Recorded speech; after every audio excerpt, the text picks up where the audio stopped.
Acción Cristiana Mundial, un ministerio para llevar el Evangelio donde haya un oído que escuche y un corazón abierto a Dios.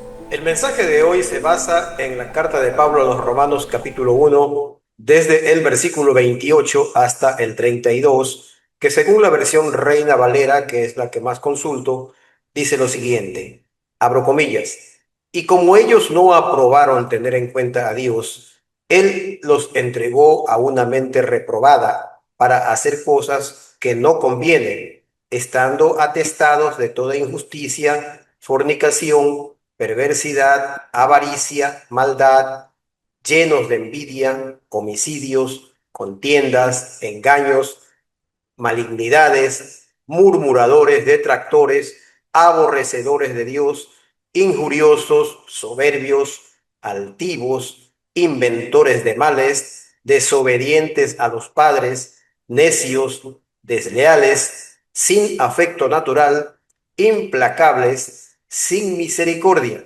Larga la lista, ¿verdad? Y dice, quienes habiendo entendido el juicio de Dios, que los que practican tales cosas son dignos de muerte, no solo las hacen, sino que también se complacen con los que las practican. Cierro comillas. Pablo analiza cómo la sociedad se corrompe no solo al cometer actos dañinos, sino al crear un sistema de validación para ellos. Ergo, el individuo ya no actúa solo por impulso, sino que busca y obviamente encuentra un eco en sus similares que normaliza la conducta, eliminando el sentimiento de culpa a través del consenso. Está claro, ¿verdad?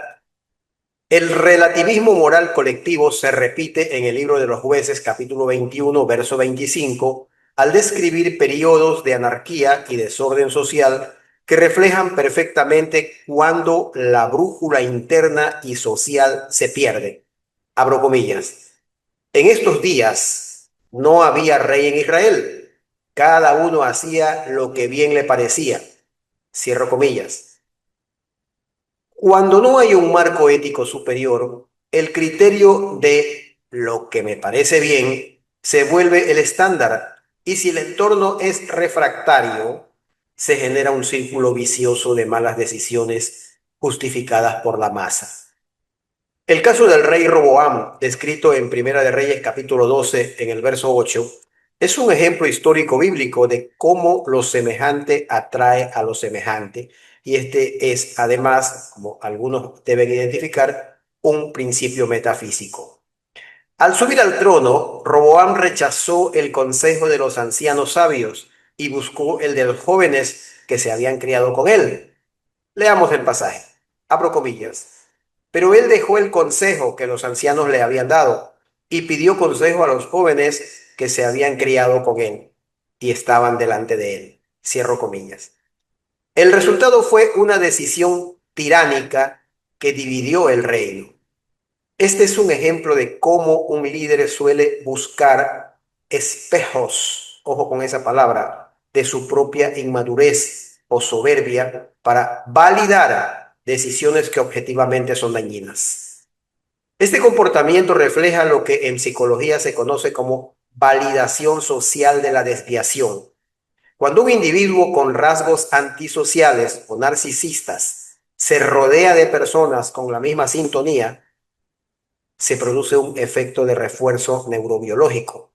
El grupo actúa como una extensión del ego, desactivando la función crítica de la corteza prefrontal que debería evaluar las consecuencias de los actos.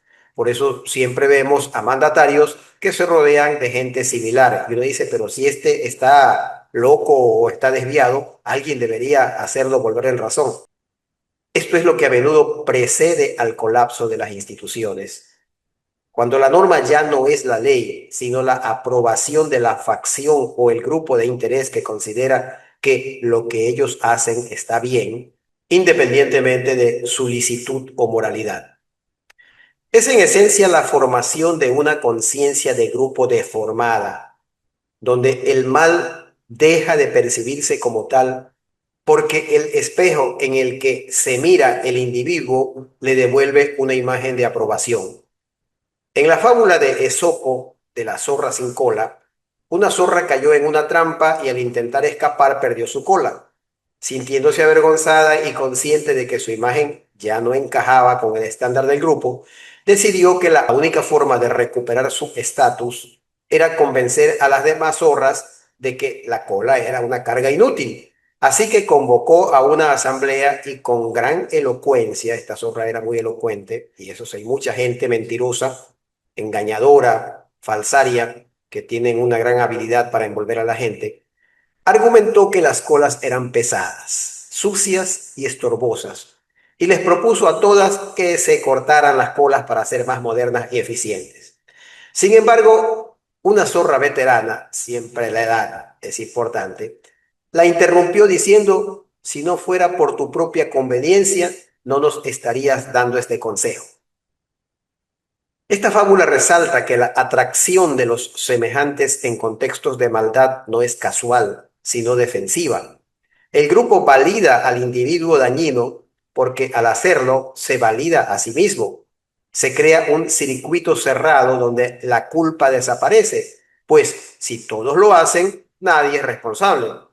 La realidad se altera y el lenguaje cambia. A la tiranía se la llama orden y a la corrupción astucia.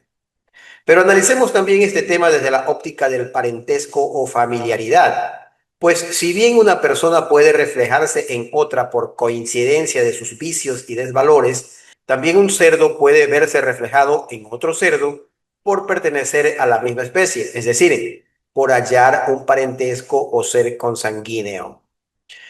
Mientras que el espejo de vicio es una coincidencia de actos, esto otro es una coincidencia de esencia.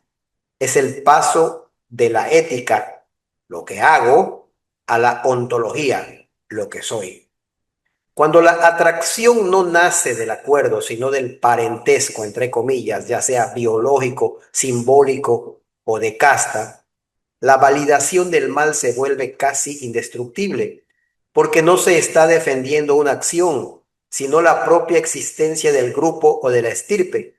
En el pensamiento antiguo, especialmente en la literatura sapiencial, se utiliza precisamente la analogía animal que mencioné hace un rato para explicar que la conducta no es algo aprendido, sino algo que emana de la naturaleza del ser. Todo animal ama a su semejante y todo hombre a su prójimo.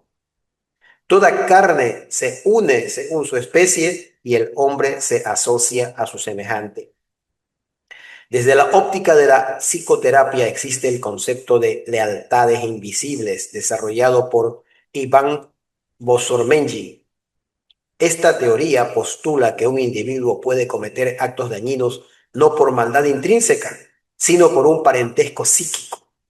El sujeto se refleja en el ancestro o en el padre desviado para no ser expulsado del sistema familiar.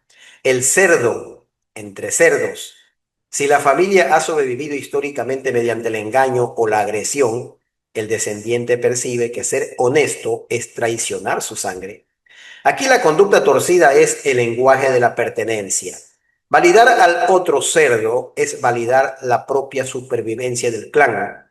En la administración pública, este parentesco de especies se traduce a menudo en una deformación del espíritu de cuerpo. Cuando una institución se corrompe de forma sistémica, los individuos dejan de verse como ciudadanos sujetos a la ley y pasan a verse como miembros de una especie protegida. Al igual que los cerdos, se reconocen por el olor de la complicidad. La ley se vuelve externa, mientras que la lealtad de especie se vuelve la ley interna suprema. Esta relación refractaria por parentesco crea un punto ciego moral. Si el otro es de los míos, por sangre, por logia, por partido o por vicio compartido, sus actos dejan de ser evaluados por su contenido ético y pasan a ser protegidos como parte de la identidad colectiva. Ergo, el problema no es que el cerdo no sepa que está en el lodo, El problema es que para él el lodo es el único lugar donde otro cerdo puede parecerle hermoso. Pero para finalizar, salgamos ahora de este espacio interior y vayamos al patio de la geopolítica que está tan de moda hoy. Este salto al tablero de la geopolítica es necesario para entender cómo la consanguinidad de intereses o de especie moral opera a escala global, constituyendo el fenómeno de la maldad higienizada.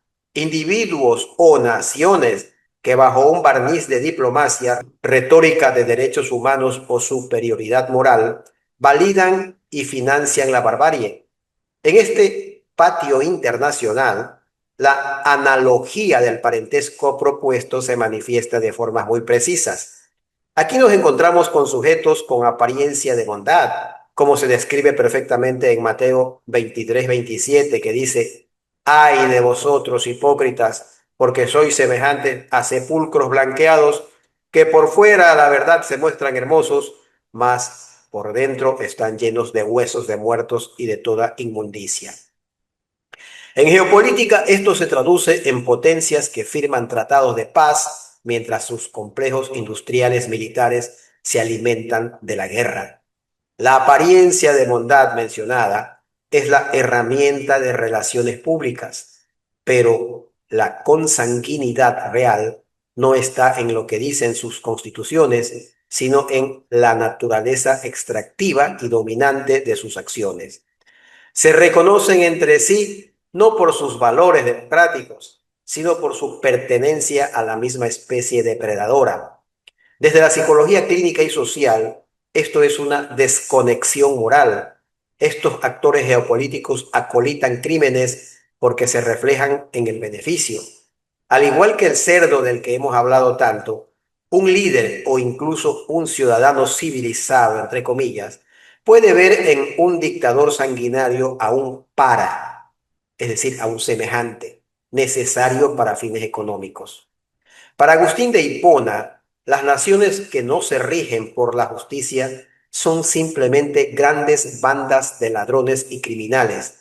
Si la esencia es el robo, los ladrones se reconocerán y protegerán entre sí, sin importar cuán finos sean sus modales.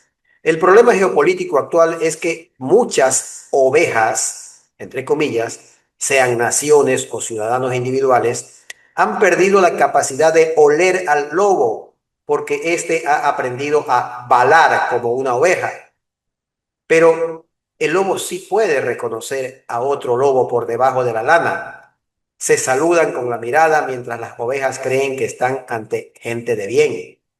Finalmente, para concluir, tenemos que cuando la especie es el narcisismo psicopático aplicado al Estado, la justicia internacional se vuelve un teatro. De modo que no estamos ante un error de cálculo político, sino ante una patología de grupo. Y al igual que en un genograma familiar, donde se repiten los traumas y los abusos, en la geopolítica vemos una lealtad invisible a la tiranía y al dinero que se transmite de una administración a otra bajo diferentes máscaras. El que tenga oídos para oír, que oiga. Hay quienes creen que los cristianos debemos evitar hablar de política, pero la verdad es que la política y la religión han estado siempre atadas como dos pies que caminan juntos. De hecho, el Vaticano es un estado. Y a propósito de esto, la polaridad de izquierda y derecha no es más que una taxonomía de superficie que resulta extremadamente útil para quienes desean camuflar su verdadera especie moral tras una bandera ideológica. Al observar la política a través de la lente de la Revolución Francesa de 1789, estamos viendo apenas un parpadeo en la cronología de la humanidad, mientras que la lucha entre la integridad y la depravación es por definición ontológica y perenne. Por ello, un cristiano con agudeza mental y espiritual no puede permitir que lo engañen con una terminología que nació de un simple mapa de asientos, pues nosotros somos de arriba, de lo alto, de donde está nuestra patria celestial. Oremos. Padre celestial, fuente de toda verdad y luz perpetua, nos acercamos hoy a ti reconociendo nuestra fragilidad ante la astucia del mundo. Te pedimos hoy que nos concedas la sabiduría que viene de lo alto, esa que permite ver el corazón ahí donde otros solo ven la apariencia. Afina, Señor, nuestro olfato espiritual, que podamos detectar la presencia del lobo, aunque se vista con la piel del cordero más manso. Danos la claridad para no dejarnos cautivar por discursos elocuentes que esconden mentes díscolas y corazones sin conciencia. Permite que nuestra razón no sea esclava de las polaridades que nos dividen, sino sierva de la verdad que nos libera. Que sepamos reconocer a los de nuestra especie por sus frutos de justicia y paz, y que nuestra alma permanezca siempre alerta, serena y firme frente al engaño. Te lo pedimos en el nombre de Cristo Jesús, nuestro Salvador y Señor. Amén. Si le ha gustado este mensaje, compártalo con amigos y familiares para que este ministerio se expanda y suscríbase a nuestro canal para no perderse futuros mensajes.